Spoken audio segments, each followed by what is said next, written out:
आज का दिन हमने 13 सितंबर का जो दिन विश्व आदिवासी अधिकार दिवस के रूप में मनाते आ रहे हैं,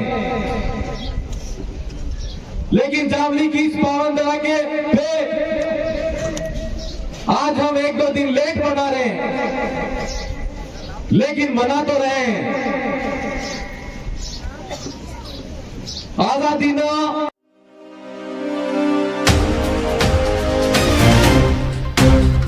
किसी भी वक्त तेरा नाम बन सकता है, किसी भी वक्त तेरा नाम बन सकता है। अगर दिल में हो आग, अगर दिल में हो आग और हौसले हो बुलंद तो अखबार बेचने वाला भी कलाम बन सकता है, अखबार बेचने वाला भी कलाम बन सकता है। आइए माननीय विधायक महोदय भाग्यज्योति विधायक जय कृष्ण जी पटेल उद्बोधन देंगे आपके बीच में।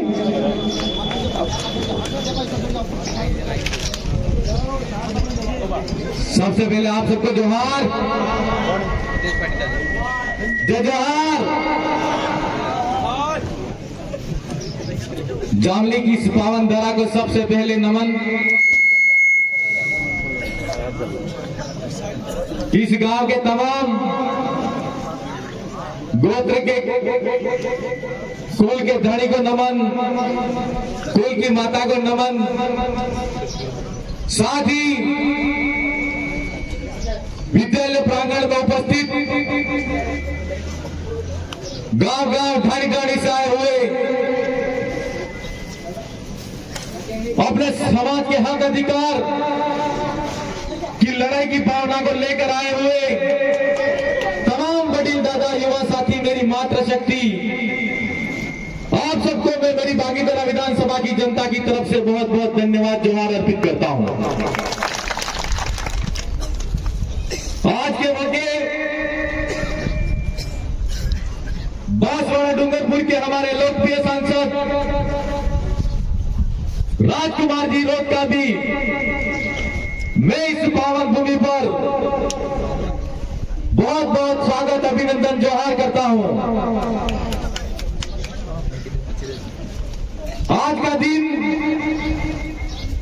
हमने 13 सितंबर का जो दिन विश्व आदिवासी अधिकार दिवस के रूप में मनाते आ रहे हैं, लेकिन जावली की इस पावन धरा पे आज हम 1-2 दिन लेट मना रहे हैं, लेकिन मना तो रहे हैं। आजादी ना 78 वर्ष एना 78 वर्ष में आज तक लोकतांत्रिक व्यवस्था अर्थ की આવી लोकतांत्रिक व्यवस्था में आप सब तमाम हेता वडील दादा आपने वोट में उपयोग तो तमे कर्यो, पण गलत जगह माटे कर्यो ने अलखेनी वखत बांसवाड़ा डूंगरपुर नी जनताए हेत तो रगड़ो काढी नाख्यो। काढ्यो कि नहीं काढ्यो? पण वो आजाड़ा मौका माटे तमने क्यों जाओ? क्या लड़ाई नेता बनानी, नेता बनवानी, इन्हीं लड़ाई में है। हजारों साल पहले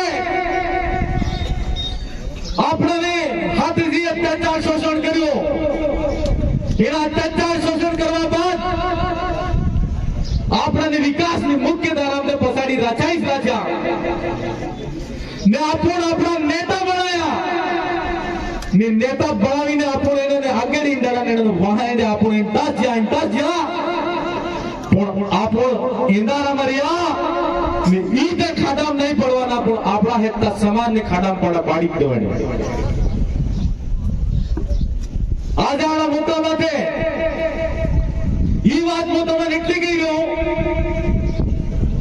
કે સૌથી પહેલી વાત આપણે નહીં જાણવી છે કે આઝાદી में आटलो વાર बात थी આપણા હું સંવૈધાનિક અધિકાર ही આપણે ગમ થાવો જોઈએ કે નહીં ગમ થાવો જોઈએ ગમ થાવો જોઈએ કે નહીં થાવો જોઈએ મારા ભાઈ आज आपण कीजे કે 5મી અનુસૂચિત ક્ષેત્ર ઇલાકામાં અંગ્રેજી શાસન કાળના સમયમાં આપણા બાપ દાદા લડી મટી ગયા હમા ને શહીદ થયા એ શહીદ થયા બાદ આપણા અધિકાર લીધો કે જયા એરિયામાં આદિવાસી ઇલાકો છે એના એરિયામાં सरकार या कंपनी कोई भी जमीन 1 इंच सरकार की नहीं है न गैर आदिवासी नहीं है दामित तो मैंने वो पूछू चाहो क्यों जाओ क्या जब पूरा भूखियों ना स्वर्ण खनन है स्वर्ण खनन એટલે હોનાની ખાણ ये હોનાની ખાણ એની જમીન માથે સદે કે આપણો ભાઈ રહી રહ્યો है એની જમીન માથેથી રહેવાવાળા ગામના તમામ મારા ભાઈ એની અંદરની જિંદગીમાં ખપી ગઈ ને અંદરની જિંદગી મટી ગઈ ને આજે સરકાર એમ કહે કે હાલમાં હોનું है એટલી જમીન મારી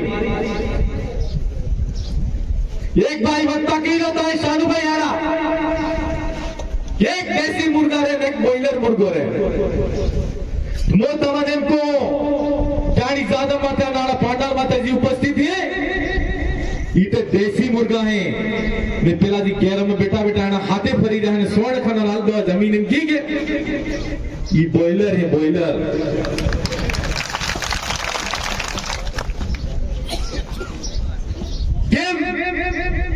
क्या आज गलत पार्टी नो हाथ आले गलत बात नो हाथ आले मोनी जादव माता तमे सब तो समाज ना वडील युवा साथी हेता विराजमान हो नेम क्यों जाओ क्या से अब भील प्रदेश की बात हो मध्य प्रदेश गुजरात राजस्थान की बात हो है एरिया में अगर कयाक भाई हाथे अत्याचार शोषण थाय ते आई रही आड़ी जावली की धरती माथे रहवा वाला भाई ने भी फोन में बेटो बेटो पाड़े ते दिखे कि ना मारा भाई हाथे अत्याचार થઈ રહ્યું है गम पड़े कि नहीं पड़े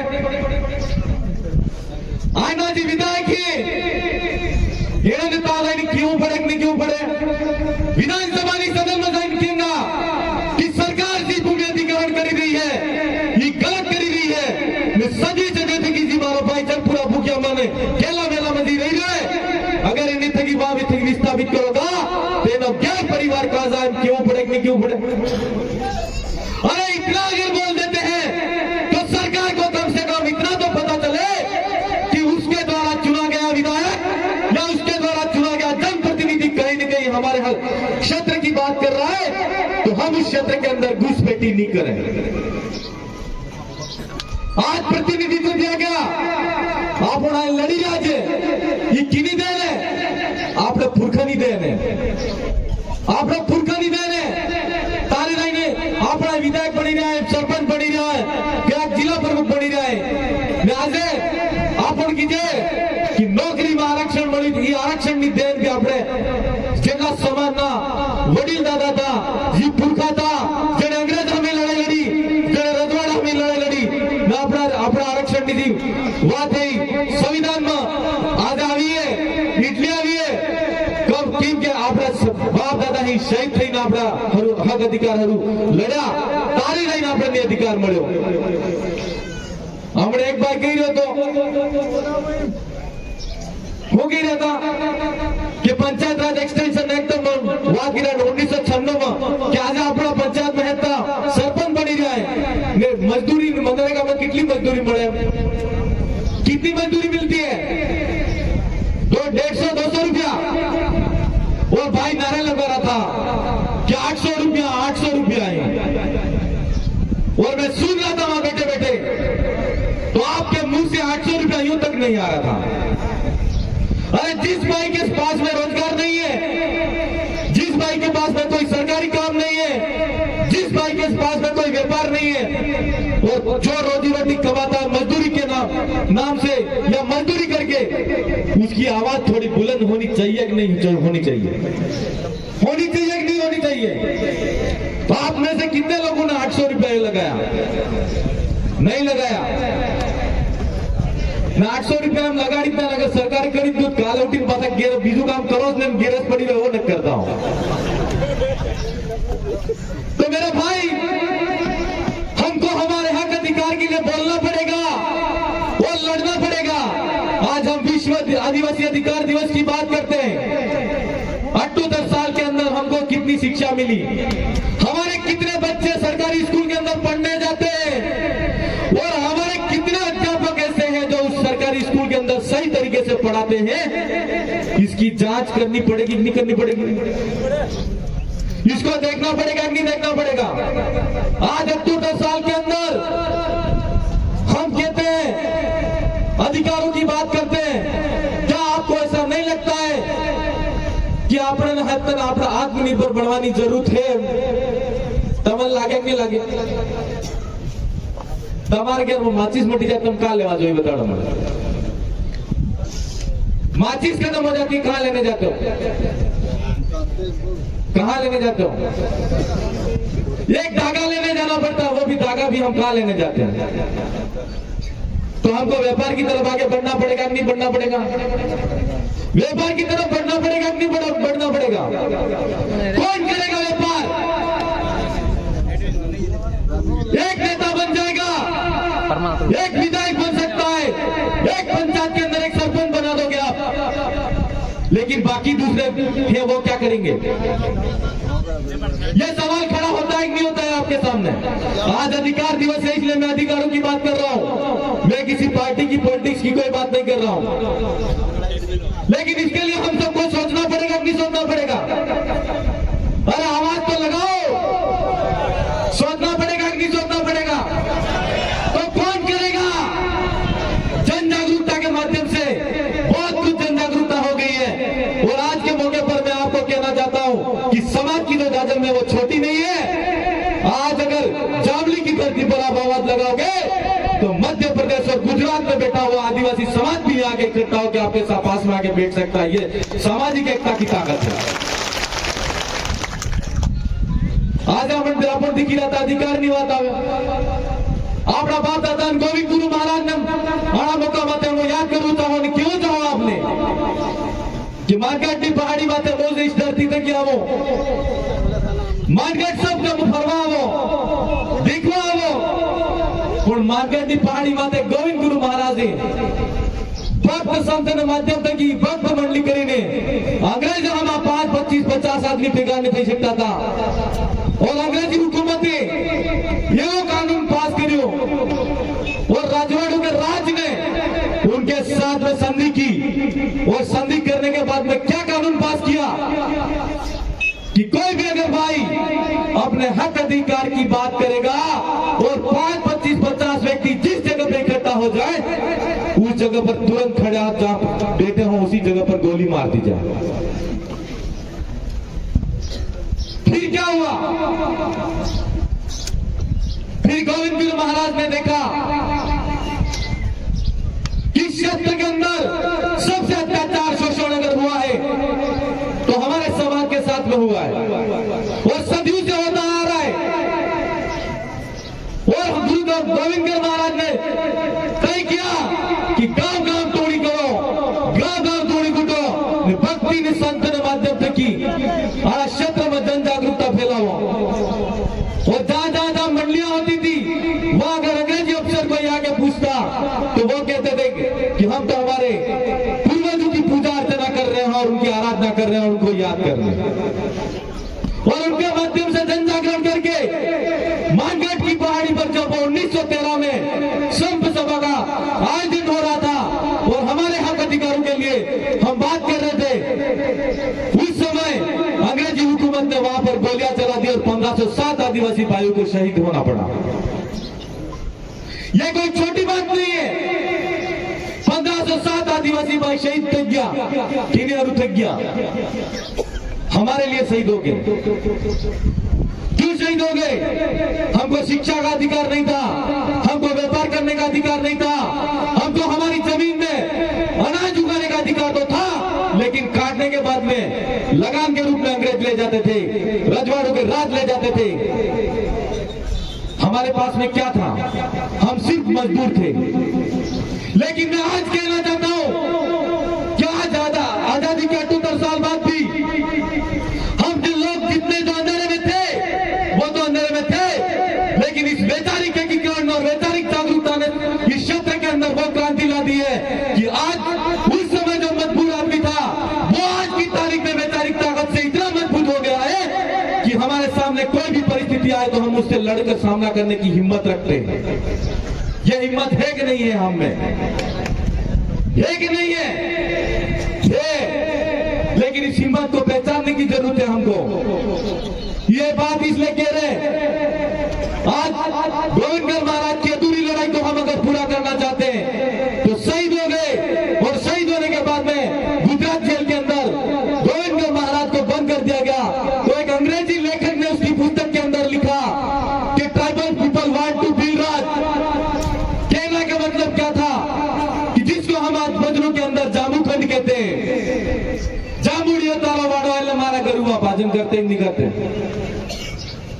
गोविंदगढ़ महाराज की अधूरी लड़ाई को अगर पूरा करना है तो हम जिस बागीदरा विधानसभा की बात को छोड़ लो, बागीदरा विधानसभा की बात छोड़ो, घाटोल की छोड़ो, हम तो आपसे यह कहना चाहते हैं कि अगर इस देश के अंदर भी किसी भी आदिवासी समाज के एक भी आदमी के साथ अत्याचार शोषण होता है तो हमारी वैचारिक लड़ाई के साथ में और तन मन धन के साथ में पूरे देश के किसी भी कोने में जाना पड़े तो हमको नहीं रुकना चाहिए और वहां जाकर खड़ा रहना चाहिए। रहना चाहिए कि नहीं रहना चाहिए? वही हमारी सामाजिक और वैचारिक लड़ाई है। आज के मौके पर मैं ये कहना चाहता हूं कि गोविंद गुरु महाराज के अगर अधूरे सपने को पूरा करना चाहते हो, मध्य प्रदेश, गुजरात और राजस्थान के जो भाई हैं उनको तो एक होना ही होना है। हमारे सांसद साहब इधर बैठे हैं, गोविंद गुरु की और माजी महाराज ने लेखन एक बात हासिल थी गई, थी कि नहीं थी? अपन भजन में कहते हैं अहमदाबाद मारी कल में है, दिल्ली में मारी गादी है, बुरेटिया नहीं मानो नहीं मानो। यह भजन गाया था मानगढ़ की पहाड़ी पे अंग्रेजी हुकूमत के सामने जब आदिवासी समाज के साथ में अत्याचार शोषण हो रहा था, वो भाई मर रहे थे। उस समय किसने? गोविंदगढ़ महाराज ने भजन गा के हमारे जो लड़ खड़ा के सोए हुए भाई को फिर से जगा दिया और अंग्रेजी हुकूमत के दांतों तक तले चने चबा दिए थे और घुटनों के बल अंग्रेजों को वहां से भागना पड़ा। कहने का मेरा मतलब यह है कि दिल्ली की गादी पर हमारे सांसद साहब गए हैं तो निश्चित तौर पर हमको पूरा भरोसा है कि बांसवाड़ा डूंगरपुर की जो जनता ने भरोसा किया है, हम चाहते हैं कि ये क्रांति और इस लड़ाई को और इस वैचारिक एकीकरण के लिए आप पूरे देश के अंदर भ्रमण करो और हम आपके साथ में कंधे से कंधा मिलाकर खड़े रहेंगे। चाहे देश के किसी भी कोने में आना पड़ेगा तो हम आएंगे। आपने गैर महीना रो रहे एक दिवो बाड़ो दिखवाड़ो थी जाए नहीं थी जाए થાય કે થાય बताड़ो। आज अंधेरे हमको इतने सालों से अंधेरे में रखा और आज की तारीख में हम सब उजाला अपने आप में महसूस करते हैं। हम सब इतने जागरूक हो गए कि आज हम अच्छी बात को सोच सकते, अच्छी बात को समझ सकते और क्या सही और क्या गलत है उसके बारे में जांच के और परख के और निर्णय लेके हम खुद आत्म निर्णय करके सही रास्ते पर चल सकते हैं। चल सकते हैं नहीं चल सकते हैं? चल सकते हैं, लेकिन ये निर्णय लेने की क्षमता किसमें है? आप में है, वो आपको ही लेनी पड़ेगी। आज के मौके पर पुलिस की गाड़ी उपीड़न भी क्यों चाहूं कि हम एक सभा अधिकार दिवस के रूप में कर रहे हैं। आप सुरक्षा के तौर पर आए हो, अच्छी बात है, और हम चाहते हैं कि हमारे भाइयों की ऐसी आज जिस तरीके से आप सुरक्षा कर रहे हो, ऐसी सुरक्षा अगर कोई गलत आदमी किसी राजनीतिक दबाव के माध्यम से आपके पास में गलत एफआईआर आती है और कोई ऐसा दलित शोषित पीड़ित भाई जो वाकई में सही हो और आपके थाने पर आता है तो आज जिस तरीके से मुस्तैदी के साथ में आप पेशी कर तो यहाँ पर खड़े हो, ऐसे वैसे सुरक्षा इनको थाने के अंदर भी आपको देनी होगी।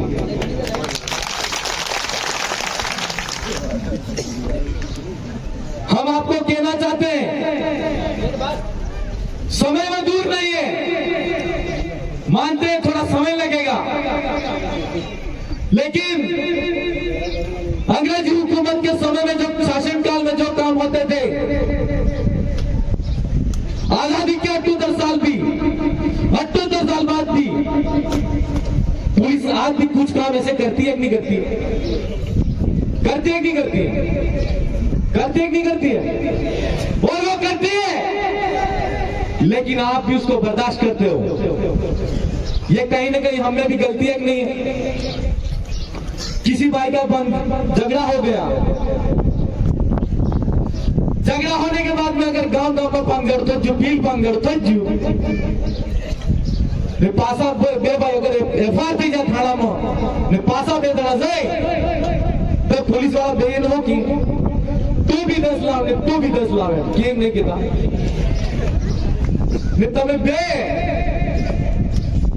एक के दौरान पूछवा तैयार ने एक साहब हिना पैसा है पूछते हो,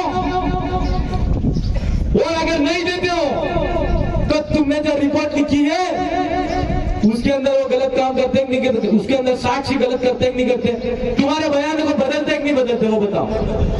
बदलते। और अगर किसी भाई को तो ऐसे किसी ने बड़े नेता ने फोन कर दिया, अगर वो दूसरी किसी पार्टी का आदमी है या कोई व्यक्तिगत उसकी कोई लड़ाई हो, एक फोन जाते ही पुलिस वाले भाई उसके घर पे पहुंच जाते हैं, तुरंत उठा लेते कि नहीं उठा लेते? आप पूछते हो क्या? मैं प्रशासन को भी कहना चाहता हूं, क्या आप किसी भी भाई को अनावश्यक तरीके से परेशान नहीं करोगे? पहली बात तो किसी के खिलाफ में अगर एफआईआर तो होती है,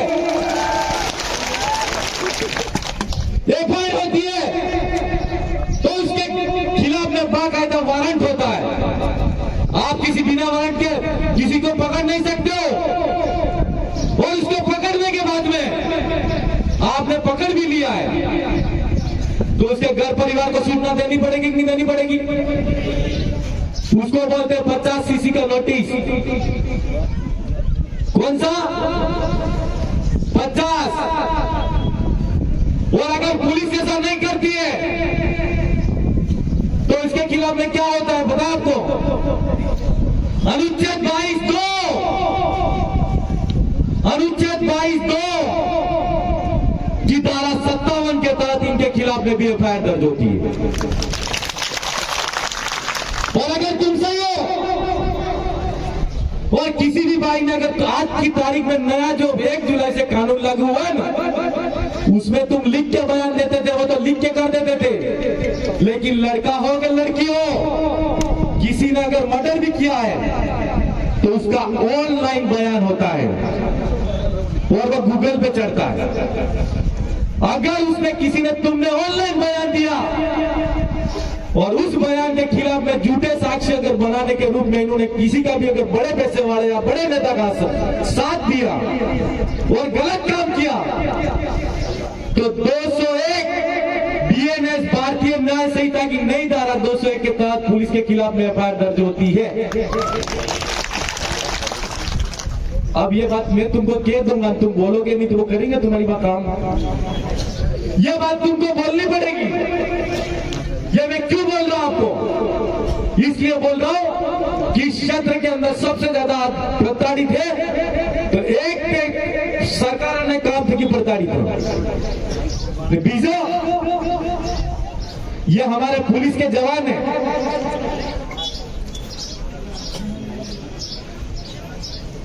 पुलिस के जवान है। असल बात तो ये मोटे कही रहा हूं कि सबसे अगर गलत काम हो रहा है तो थानों के अंदर हो रहा है। सबसे ज्यादा अगर आदिवासी भाइयों को मारा जा रहा है, पीटा जा रहा है, वो राठौड़ी के अंदर मार रहे हैं, पीट रहे हैं, लेकिन आप बोल नहीं रही हो। 24 घंटे के अंदर अगर किसी भी भाई को पकड़ते हैं, 24 घंटे के अंदर 24 घंटे से अगर 25वां घंटा हो गया और अनुसंधान में इन्होंने अगर लेट किया और कोई कार्रवाई नहीं की और इन्होंने अगर कोई गलती की है पुलिस वालों ने, तो मैं आपको कहना चाहता हूं कि आईपीसी की धारा 173 के खिलाफ में भी इनके खिलाफ में एफआईआर होती है। ये इतनी सारी धारा क्यों बता रहा हूं? आज अधिकार दिवस है, अधिकारों की बात तुमको जानना जरूरी है। तुम किसी थाने के अंदर जाओ, अगर तुम जाते हो तो उसको पूछेगा वो तुमको तेरा नाम क्या है। देखो तरीके से अपना नाम बताना, तुम गुनहगार नहीं हो तो बताओगे कि नहीं बताओगे। और उसका नाम बताने के बाद में अगर आपने कोई गलती नहीं की है और उसके पास में कोई सबूत नहीं है तो वो आदमी वो कोई भी पुलिस थाने के अंदर भाई होगा, जवान होगा, वो आपको नहीं पकड़ेगा। लेकिन अगर आपने गलती की है तो फिर आपको पकड़ सकता है, और अगर आप सही हो तो आपको नहीं पकड़ेगा। इसलिए मैं आपको कहना चाहता हूं, और साथ साथ एक बात और बता दूं कि आपको नोटिस दिए बिना उसको गिरफ्तार नहीं कर सकती, और 24 घंटे के भीतर हर घंटे आपका जो वकील होगा उसको भी सीआरपीसी की धारा 41D के तहत 24 घंटे के अंदर घंटे घंटे वो चाहे तो उसके बयान के बारे में जानकारी ले सकता है और उसके स्वास्थ्य के बारे में भी जानकारी ले सकता है। यह अधिकार आपका है। लेकिन अपने अधिकार को अगर नहीं जानोगे तो फिर शोषण होगा। हम आज सांसद बन गए, मैं एमएलए बन गया, और मैं एमएलए